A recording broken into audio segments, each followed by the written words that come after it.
여호와여 나의 영혼이 주를 우러러 보나이다. 하나님이여 내가 주께 의지하였으니 나를 부끄럽지 않게 하시고 나의 원수들이 나를 이겨 개가를 부르지 못하게 하소서. 주를 바라는 자는 자치를 당하지 아니하느니라. 하다 보니 예수님은 자치를 당하리이다. 여호와여 주의 도를 내게 보이고 주의 길을 내게 가르치소서. 주의 길로 나를 지도하시고 교훈하소서. 주는 내 구원의 하나님이시니 내가 종일 기다리나이다. 여호와여 주의 긍휼하심과 인자하심이 영원부터 있었사오니 이것들을 기억하소서. 여호와여 내 젊은 시절에 죄와 허물을 기억하지 마시고 주의 인자하심을 따라 주께서 나를 기억하시며 주의 선하심으로 하옵소서. 여호와는 선하시고 정직하시니 그러므로 그의 도로 죄인들을 교훈하시리로다. 온유한 자를 정의로 지도하시며 온유한 자에게 그의 도를 가르치시리로다. 여호와의 모든 길은 그의 언약과 증거를 지키는 자에게 인자와 진리로다. 아멘. 사도신경으로 신앙 고백하시겠습니다. 전능하사 천지를 만드신 하나님 아버지를 내가 믿사오며 그 외아들 우리 주 예수 그리스도를 믿사오니 이는 성령으로 잉태하사 동정녀 마리아에게 나시고 본디오 빌라도에게 고난을 받으사 십자가에 못 박혀 죽으시고 장사한 지 사흘 만에 죽은 자 가운데서 다시 살아나시며 하늘에 오르사 전능하신 하나님 우편에 앉아 계시다가 저리로서 산 자와 죽은 자를 심판하러 오시리라. 성령을 믿사오며 거룩한 공회와 성도가 서로 고통하는 것과 죄를 사하여 주신 것과 몸이 다시 사는 것과 영원히 사는 것을 믿사옵나이다. 아멘. 찬송가 278장 찬송 부른 다음에 조은모 목사님 기도해 주시겠습니다.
Oh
오늘 우리에게 주신 하나님의 말씀은 신약성경 갈라디아서 1장 11절부터 24절까지 보겠습니다. 고린도후서 다음 갈라디아서 11절부터 봅니다. 형제들아 내가 너희에게 알게 하노니 내가 전한 복음은 사람의 뜻을 따라 된 것이 아니니라. 이는 내가 사람에게 받은 것도 아니요 배운 것도 아니요 오직 예수 그리스도의 계시로 말미암은 것이니라. 내가 이전에 유대교회에 있을 때에 행한 일을 너희가 들었거니와 하나님의 교회를 심히 박해하여 멸하고 내가 내 동족 중 여러 영갑자보다 유대교를 지나치게 믿어 내 조상의 전통에 대하여 더욱 열심히 있었으나 그러나 내 어머니의 태로부터 나를 택정하시고 그의 은혜로 나를 부르신 이가 그의 아들을 이방에 전하기 위하여 그를 내 속에 나타내시기를 기뻐하셨을 때에 내가 곧 혈육과 의논하지 아니하고 또 나보다 먼저 사도된 자들을 만나려고 예루살렘으로 가지 아니하고 아라비아로 갔다가 다시 다메섹으로 돌아갔노라. 그 후 3년 만에 내가 게바를 방문하려고 예루살렘에 올라가서 그와 함께 15일을 머무는 동안 주의 형제 야고보 외에 다른 사도들을 보지 못하였노라. 보라, 내가 너희에게 쓰는 것은 하나님 앞에서 거짓말이 아니로다. 그 후에 내가 수리아와 길리기아 지방에 이르렀으나 그리스도 안에 있는 유대의 교회들이 나를 얼굴로는 알지 못하고 다만 우리를 박해하던 자가 전에 멸하려던 그 믿음을 지금 전한다 함을 듣고 나로 말미암아 하나님께 영광을 돌리니라. 아멘. 찬양 있겠습니다.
아멘. 기도하겠습니다. 상한 심령을 외면하지 않으시며 회개하는 영혼을 용서하시는 하나님 아버지, 약한 자를 들어 강하게 하시고 추한 자를 들어 거룩하게 하시는 아버지의 사랑에 감사와 찬양을 드립니다. 하나님 아버지, 오늘도 저희들이 세상에서 살아가는 이 모양 저 모양으로 저희들이 흐트러진 모습 가운데서 오늘도 주님 앞에 나와서 이 시간 예배드리기를 원합니다. 하나님 아버지, 이 시간 저희들 가운데 하나님의 놀라운 역사하심과 임재하심이 저희들이 체험되는 시간이 되게 하시고, 하나님 아버지, 그저 형식적으로 왔다가 형식적으로 가는 그러한 예배의 자리가 되지 않게 도와주시옵소서. 악한 마귀 틈타지 못하도록 도와주시고, 예수님의 거룩하신 이름으로 기도드리옵나이다. 아멘. 10시 45분이 넘어도 한 번도 안 오시길래 오늘은 내가 어떻게 주의를 잘못 알았나 그렇게 생각을 했었습니다.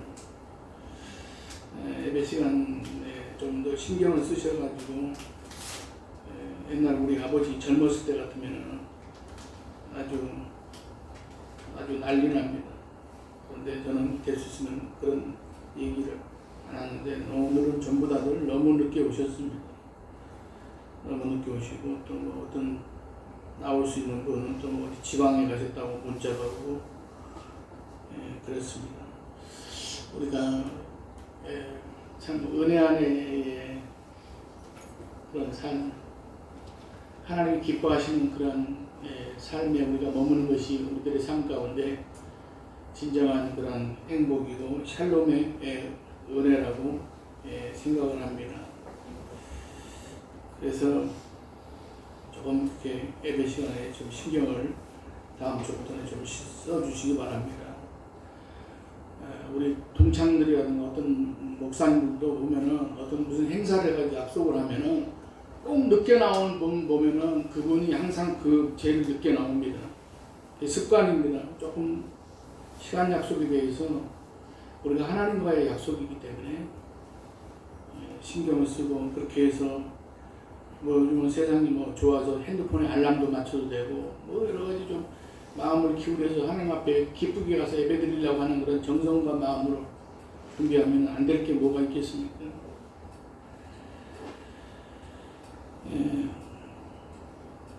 현대 교회에서 교회들의 그런 여러 가지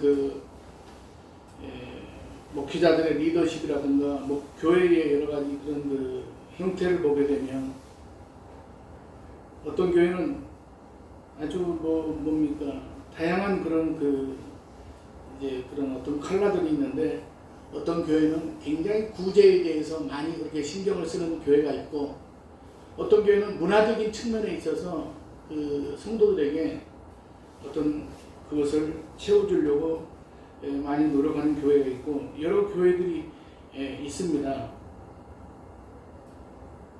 그런데 우리 교회는 일단은 인적 자원이 많아야 뭘 시도를 해보고 뭘 할 텐데, 인적 자원이 부족하고 여러 가지로 소위 말하면 인프라가 좀 그게 부족하기 때문에 뭘 할래도 좀 잘 이렇게 진행하기가 참 어려운 것이 현실이 됩니다.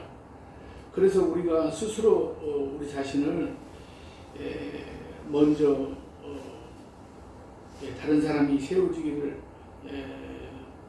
바라보는 것이 아니라, 내가 먼저 하나님 앞에 온전히 세워지고, 내가 먼저 다른 사람들을 먼저 앞장서서 뭔가를 하려고 하는 그런 마음을 갖게 될 때에, 그런 마음들이 여럿이 모여서 하나님께서 놀라운 그런 역사하심을 이루어 나가실 줄로 믿습니다. 교회가 이런 심리적인 부분을 다뤄준다면 참 좋을 것입니다. 그래서 다양한 프로그램 중에 이렇게 사람의 심적인 부분을 다루는 일들이 중요해지고 있습니다. 분명 교회는 가지고 있는 자산을 통해서 여러 문제에 접근한다는 것은 바람직한 일입니다. 교회가 이런 프로그램을 효과 있게 운영한다면 이제 그런 그 지역과 사람들에게 유익을 끼칠 수도 있습니다. 신앙을 가진 가정에도 여러 문제가 일어난다는 점에서 또한 필요하기도 합니다. 그런데 문제는 교회가 프로그램으로 사람들의 관심을 끌려고 하고 그런 목적 아래에서 여러 프로그램들이 운영되는 그런 면도 있다는 사실입니다. 또한 경우에 따라서 시대에 뒤처지지 않게 하기 위해서 여러 가지 그런 고려 없이 프로그램만 도입해서 운영하는 경우도 있습니다. 이런 프로그램 한두 개쯤은 있어야 어디 가서 말할 수 있다고 생각하는 것입니다. 그래서 소위 말하면 구색을 맞추기 그런 식입니다. 심지어는 이런 프로그램이 성경 공부나 설교를 대체하는 현상까지 나타나고 있기도 합니다. 교회가 사회적 책임을 다하려는 입장에서 다양한 심리 프로그램을 운영하는 것은 바람직하지만은 이것이 설교를 대체할 수는 없는 것입니다. 복음은 복음으로서의 갖는 고유한 영역이 있기 때문입니다. 그리고 교회의 존재 이유는 바로 이 복음에 있기 때문입니다. 사랑하시는 여러분, 어느 시대든지 교회가 가져야 될 것을 질문 중 하나는 복음에 얼마나 바로 서 있는가 하는 것입니다.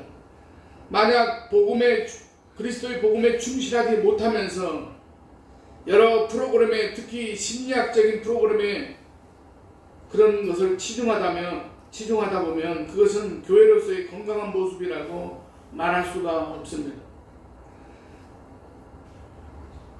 시중에 심리학에 빠진 기독교라는 그런 책이 서점에 나와 있습니다.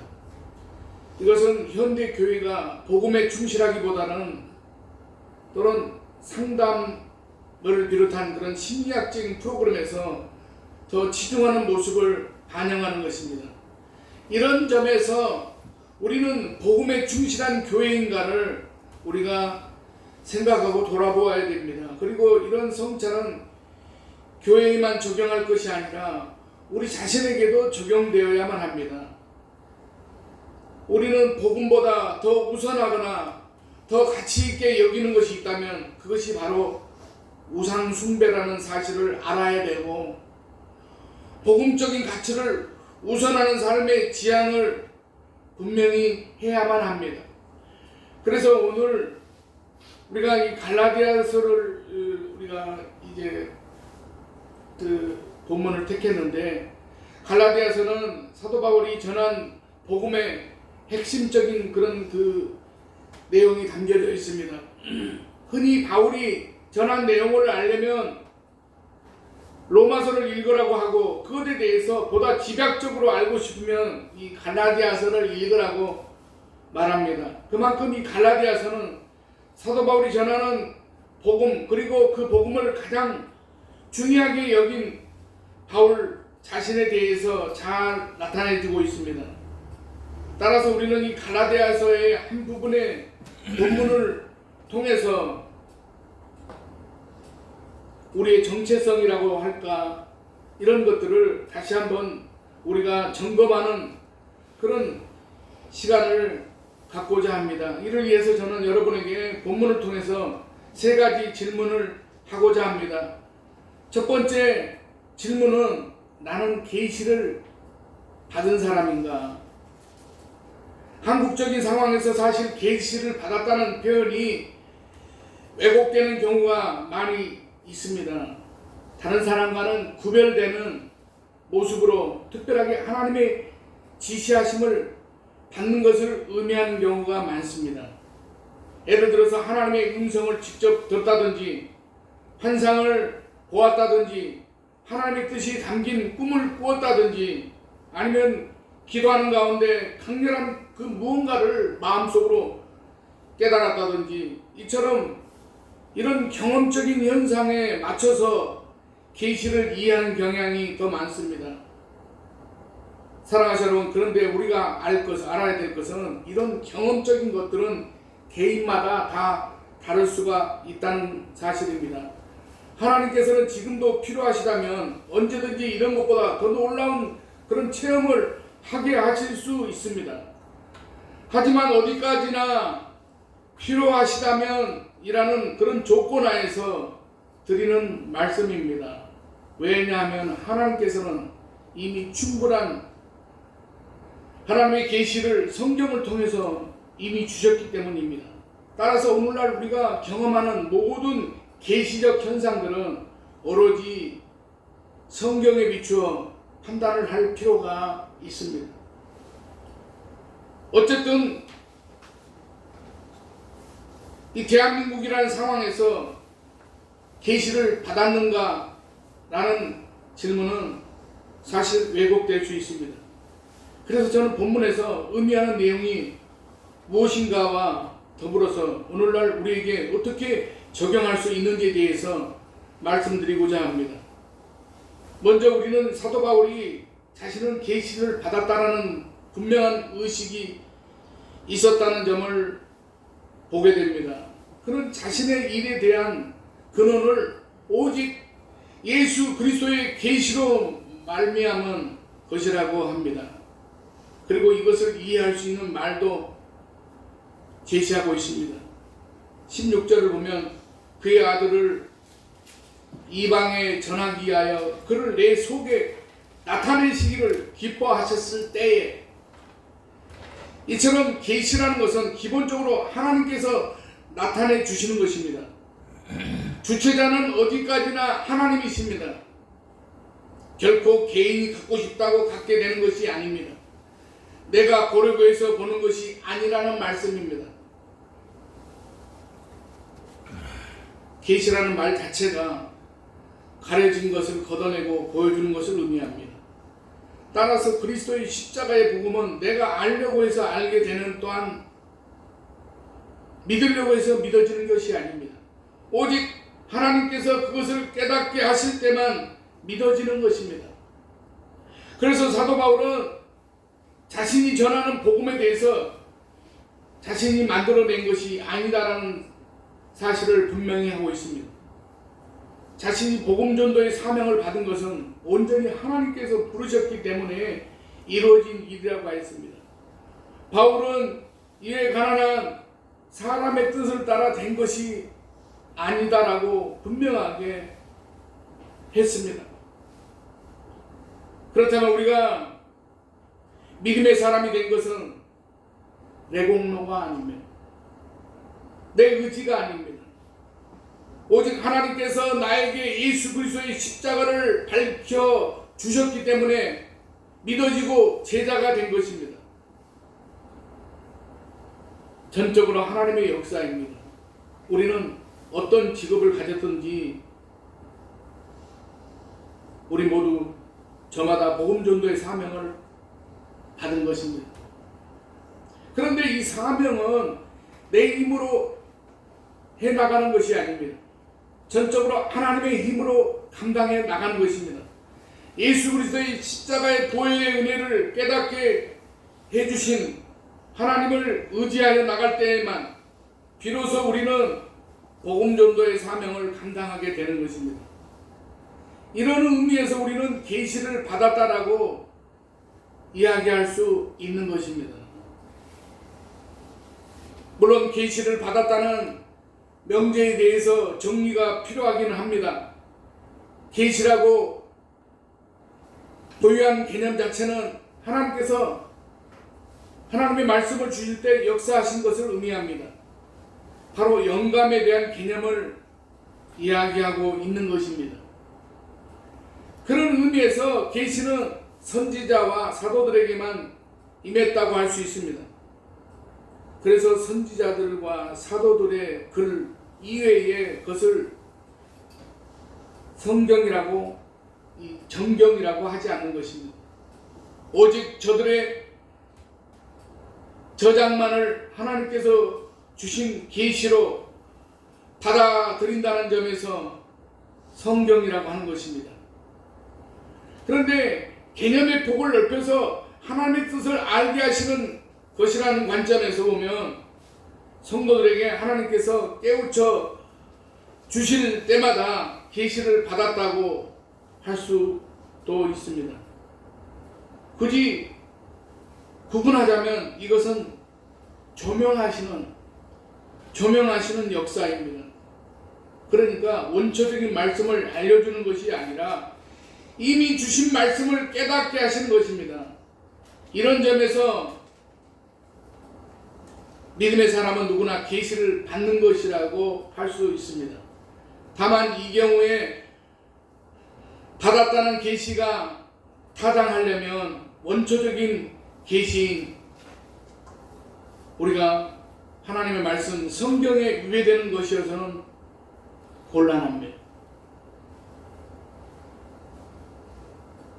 그러니까 우리가 그런 어떤 이단이나 그 잘못된 것의 기준을 우리가 성경을 가지고 성경의 말씀의 잣대를 가지고 거기에서 그 말씀의 잣대에 부합하는가 아닌가를 따지면 되는 것입니다. 중요한 것은 우리가 예수 그리스도의 십자가를 통해서 구원을 받았다는 것이 믿어지면 그는 계시를 받은 자입니다. 하나님께서 그에게 예수님을 밝혀주신 것이기 때문입니다. 그리고 그런 의미에서 자신이 계시를 받아서 하나님의 성도가 되었다면 분명히 해야 됩니다. 그것은 내 의지나 내 힘이 아니라 오직 하나님께서 나로 하여금 깨닫고 믿게 해주셨다는 점을 우리가 알아야 합니다. 오로지 하나님의 은혜만이 우리에게 존재의 근원이 되는 것입니다. 두 번째 질문은 나는 복음을 위하여 합당한 노력을 하고 있는가? 잊지 말아야 될 것은 구원받는 것, 사명을 받는 것, 계시를 받는 데에는 우리의 공로가 들어가 있을 틈이 전혀 없습니다. 우리의 공로가 아닙니다. 단 0.1%도 우리의 공로가 들어가서는 안 됩니다. 전적으로 하나님의 역사이기 때문입니다. 하지만 이렇게 해서 이미 구원의 믿음을 받은 자라면 그것에 맞는 합당한 노력을 해야 한다는 점을 잊지 말아야 됩니다. 다시 말씀드리면 구원을 받기 위한 노력이 아닙니다. 구원받은 자로서 또는 하나님의 사랑을 받은 자로서 그의 합당한 모습이 되기 위해서 부단한 노력을 해야 하는 것입니다. 이것은 사도 바울을 예로 들 수가 있습니다. 바울은 내가 전한 복음 11절에 내가 전한 복음이라고 말합니다. 그가 사명을 받은 이후에 복음을 전하는 일로 사람들을 만났기에 자신에 대하여 이야기하면서 내가 전한 복음은 이라고 시작합니다. 그 이후에도 여러 지명이 거명됩니다. 아라비아로 갔다가 다시 다메섹으로 돌아갔다고 하고 3년 후에 게바를 방문하여 예루살렘에 올라갔다고 하고 그 후에 수리아와 길리기아의 지방에 이르렀다고 합니다. 이것은 그가 구원받자마자 복음을 전하기 시작하여 이리저리 이동한 것을 말합니다. 전에는 복음을 핍박하기 위하여 그가 광분해가지고 쫓아다녔지만은 하나님의 부르심을 받은 이후로는 복음을 전하기 위해서 돌아다녔다는 것입니다. 사도 바울의 이런 행보가 사람들에게는 확연하게 나타났습니다. 그래서 전에 핍박하던 모습을 알던 사람들이 사도 바울이 복음을 전하는 것을 보고 깜짝 놀라면서 하나님께 영광을 돌렸다고 합니다. 사도 바울이 열심히 복음을 전하는 사람의 모습을 전제로 이야기가 이루어지고 있는 것입니다. 사도 바울의 복음을 전하는데 열심히 노력하지 않았다면 이런 표현은 나올 수가 없습니다. 또한 굳이 본문이 아니더라도 바울이 복음을 전하기 위해서 애쓰고 노력한 것을 부인할 사람은 아무도 없을 것입니다. 부르심을 받은 이후에 그의 삶은 전적으로 복음을 위한 삶이었습니다. 그렇다면 사도 바울의 이런 모습을 통해서 나 자신에게 질문을 던져볼 수 있어야 됩니다. 사랑하는 여러분, 그러면 나는 복음에 합당한 노력을 얼마나 했는가? 우리가 하나님의 은혜로 십자가의 구속을 받은 것은 감사한 일입니다. 그런데 감사하다고만 하면서 은혜 받은 자리에만 머물러 앉아 있는 것이 아니냐는 것입니다. 이런 모습을 부인할 수 없는 것이 우리가 평소에는 전혀 티가 안 나다가 주일날만 예배 드리는 예배자의 그냥 자리로 살아가는 경우가 너무나 많습니다. 우리는 모두 주일에 교회에 모여서 예배할 때는 하나님의 자녀이고 은혜가 충만한 사람들입니다. 그런데 그 모습은 교회의 문턱을 나서는 순간 사라집니다. 교회의 문턱에서 성도라는 직함을 고스란히 내려놓고 다시 세상에서 있었던 모습을 그대로 챙겨 가지고 나갑니다. 그래서 세상에서 구분되는 모습이 아니라 세상 사람들과 너무나도 똑같이 세상 방식대로 살아가기 바쁩니다. 삶에서 성도다운 모습, 곧 사명자다운 모습은 하나도 나타나지 않습니다.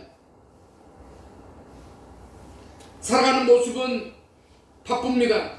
그런데 그 바쁜 모습은 받은 은혜를 더욱 풍성하게 하려는 열심이 아니라 세상 욕심을 채우려는 열심입니다. 그 욕심은 코로나 시대의 세상의 나쁜 모습으로 나타나고 있습니다. 저는 첫 번째 던진 질문, 곧 나는 계시를 받은 사람인가? 라는 질문이 근원적이라는 점에서 중요하다고 생각하지만 그것을 전제로 해서 더 중요한 것은 바로 두 번째 질문이라고 생각합니다. 믿음의 사람다운 모습으로 부르심을 이루어 나가기 위하여 삶에서 노력하는 모습이 있어야 하기 때문입니다. 사랑하시는 여러분, 수시로 질문을 해보시기 바랍니다. 나는 복음을 위하여 그에 합당한 노력을 하고 있는가? 사도 바울의 경우를 보면 그가 얼마나 노력을 했던지 그의 행보로 인하여 많은 사람들이 하나님께 영광을 돌리고 있습니다. 과연 우리의 행보로 인하여 모든 사람들이 하나님께 영광을 돌리고 있는지, 사랑하시는 여러분, 저와 여러분의 자신을 돌아보면서 점검하실 수 있는 시간이 되시길 바랍니다.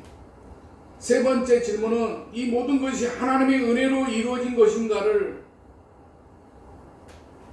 알고 있는가?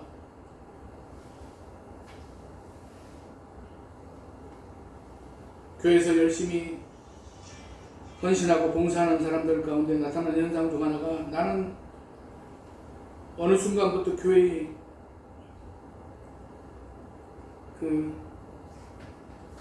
주인이 되어 있다는 것입니다. 주인의식을 갖고 주체적으로 봉사한다는 의미가 아닙니다. 자기의 생각이나 의견대로 되지 않으면 견디지 못한다는 그런 의미입니다. 어느 사이에 가르치려고 하는 자가 되어 있습니다. 판단하는 자가 되어 있습니다. 그래서 다른 사람들의 행동에 대해서 이제 여러 가지 그런 의견을 제시합니다. 자신의 생각에 미치지 못하면 어떤 사람은 막 면박을 주기도 합니다. 어느새 평가자가 되어서 다른 사람들을 등급으로 이제 그런 점수를 매기기도 합니다. 이렇게 할 수 있는 이유는 하나입니다. 자기의 기준이 되었기 때문입니다. 자신만큼 무엇인가를 해야 한다는 것입니다. 이런 사람들이 많이 쓰는 단어는 라떼는 이라는 단어라고 합니다. 젊은 사람들은 이것을 딛고 와서 라떼는 이라는 말을 표현합니다. 라떼는 이라는 말을 자주 하면 올드한 느낌이라고 하는데, 그런데 바로 그런 현상이 교회 안에서 나타나고 있다는 것입니다. 하나님의 은혜로 구원받은 이후에 부르심을 온전히 이루기 위하여 우리는 서로 격려하고 노력을 해야만 합니다. 그런데 그렇게 하고도 고백은 한결같이 하나님의 은혜뿐이었다가 되어야 합니다. 진정으로 하나님의 은혜가 아니면 믿음의 사람답게 노력하는 것조차 가능하지 않기 때문입니다.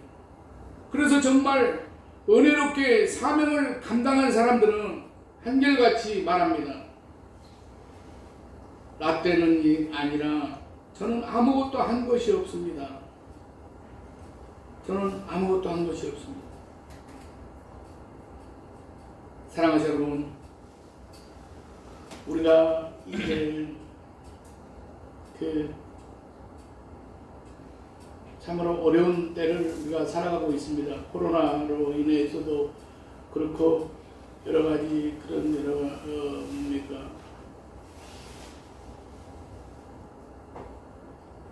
정치, 경제, 사회적으로 모든 것이 다 참 그런 어려운 그런 시대를 살아가고 있습니다.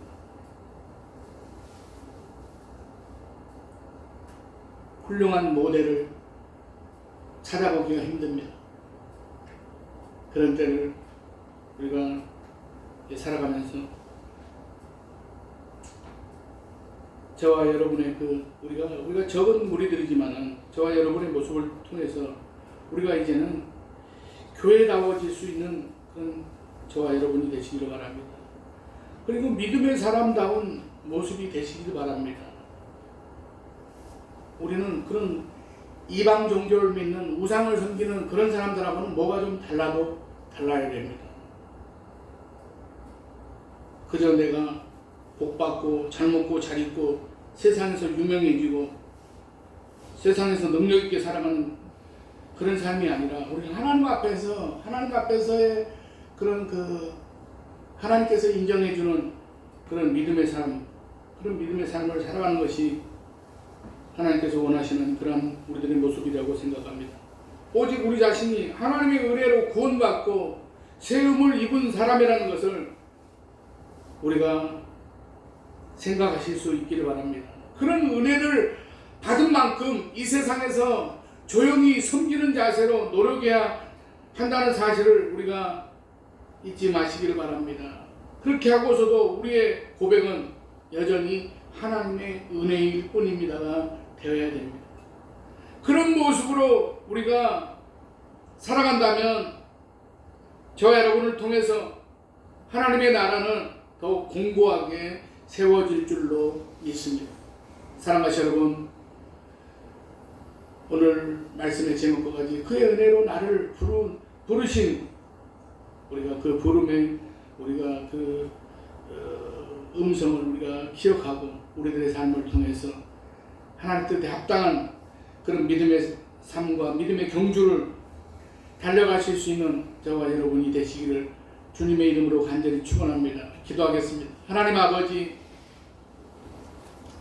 오늘도 저희들을 불러주시고 오늘도 또한 이제 복음의 능력과 복음의 역사하심을 우리가 깨달아 알아서 이 땅에서 우리가 살아가는 그런 목적이 하나님 아버지, 우리가 세상의 가치와 세상의 그러한 욕망을 채우는 그러한 삶이 아니라 하나님 아버지 저희들의 삶을 통해서 그의 나라와 그의 의의를 구하며 하나님 아버지 이 땅에서도 하나님의 나라를 이루고 저희들이 또한 영원한 천국을 바라보며 하나님 아버지 저희들의 삶 가운데 날마다 사도 바울이 복음의 수고를 아끼지 않았던 것 같이 우리들의 삶을 통해서 하나님 아버지 저희들이 복음 증거자로 저희들을 부르신 부름의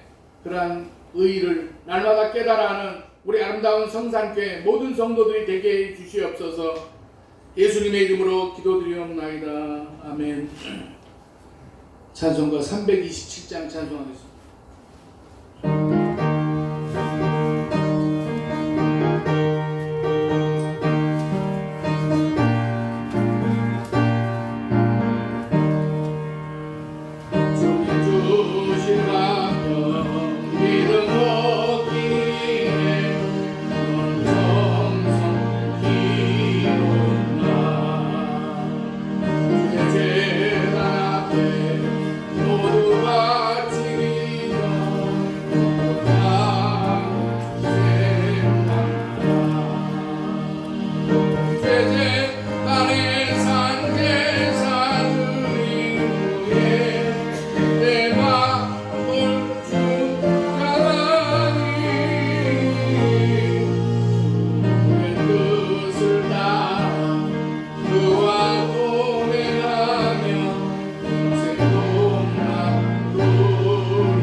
베푸시는 자에게 누르고 넘치도록 채워주시는 하나님 아버지, 지난 한 주간도 말씀으로 죄악과 세상의 유혹을 이기고 저희의 일상생활 가운데 베푸는 삶에 넘치는 복을 알게 하심을 감사드립니다. 저희의 부족함을 온전케 하시고 저희의 필요를 변함없이 채우신 은혜에 감사하는 마음을 애몰에 담아드립니다. 삶이 넘치도록 채워주시는 주님의 약속을 잊지 않고 11조를 드립니다. 드리는 가정마다 환난이 비켜가고 시험도 물러가는 역사가 나타나게 하여 주시옵소서. 씨를 뿌릴 때마다 결실을 얻게 하시고 소원하는 목표보다 넘치는 결실로 축복하여 주시옵소서. 주님께서 주신 감격을 잊지 못해 예물을 드리는 자녀들이 있습니다. 감사하는 마음이 형통함을 불러내고 형통함이 풍요로움을 불러내는 축복의 고리가 되게 해 주시옵소서.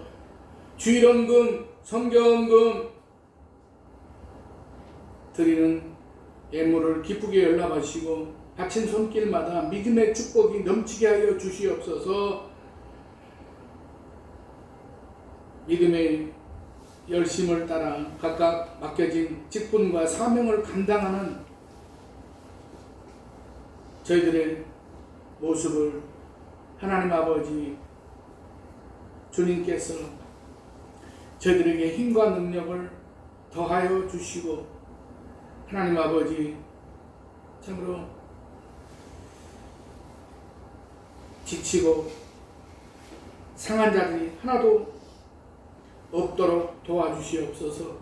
하나님 아버지, 우리 교회가 이 시대에 참으로 빛과 소금의 역할을 감당하며, 하나님 아버지 그리스도의 복음이 능력으로 역사하는 그러한 우리 아름다운 성산교회가 되게 하시고, 이 지역과 이 나라와 민족을 위해서 쓰임받을 수 있는 우리 아름다운 성산교회가 되게 하여 주시옵소서. 이미 부름을 받은 저희 모두에게 하나님 아버지 저들에게 하나님께서 강하고 담대한 믿음을 주시고, 참으로 어떠한 형편에 있더라도 낙심하지 아니하고 때가 이를 때에 하나님께서 저들에게 회복의 은혜를 주실 줄로 믿습니다. 하나님 아버지, 우리 교회가 참으로 하나님의 말씀에 우리가 붙들린 그런 성도들이 되게 하시고, 하나님 앞에 예배드리기를 기뻐하는 성도들이 되게 하시고, 우리들의 삶 가운데 하나님 아버지 날마다 하나님께서 위로부터 부어주시는 그런 놀라운 은혜를 체험하는 믿음의 삶을 살고자 하는 모든 성도들이 되게 해 주시옵소서. 오늘 또 함께 나와서 예배드려야 될 텐데 여러 모양으로 하나님 아버지 또 지방에 출장을 가고 여러 가지 또 어려움 가운데 있는 그러한 성도들을 하나님 저들을 일일이 다 기억해 주시고 저들에게 회복의 은혜를 허락하여 주시고, 다음 주부터는 함께 나와서 예배드릴 수 있도록 하시고, 하나님 아버지 코로나 이 모든 상황이 하루빨리 물러가게 하시고, 하나님 아버지 우리가 오후 예배도 드리며 더욱더 하나님 앞에 영광 돌릴 수 있는 믿음의 삶을 살아갈 수 있도록 도와주시옵소서. 오늘도 우리 사랑하는 성도들 여러 가지로 살아가면서 안고 나온 그런 여러 가지 이제 모든 기도의 제목들이 이 시간 하나님께서 응답해 주시는 축복의 역사가 나타나게 하여 주시옵소서. 모든 것 감사드리오며 예수님의 이름으로 축복하며 기도드리옵나이다. 아멘.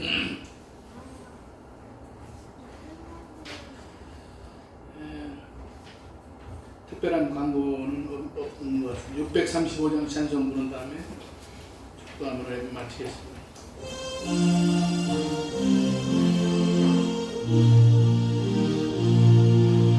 하늘에 계신 아버지 거룩하사 주님 나라 일하시고 뜻을 이루어지니 날 향수 주시고 우리들의 군대하여 싸우시고 밤에서 떠나소서. 내게 주의 나라 주의 권세 주의 영광 영원히 아멘.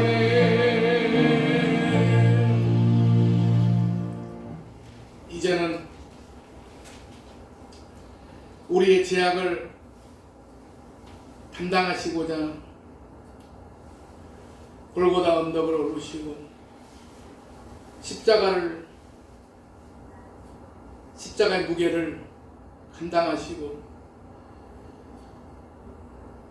죽기까지 우리를 사랑하신 우리 주 예수 그리스도의 은혜와 독생자를 아끼지 아니하시고 십자가에 내어주기까지 사랑하신 하나님 아버지의 만극하신 사랑하신 것, 성령님의 감화, 감동, 내주, 교통, 충만, 역사하심이 오늘 예배를 드리고 돌아가는 사랑하는 성도들의 가정과 직장과 삶의 현장마다 이제부터 영원까지 함께 계시기를 간절히 축원하옵나이다. 아멘.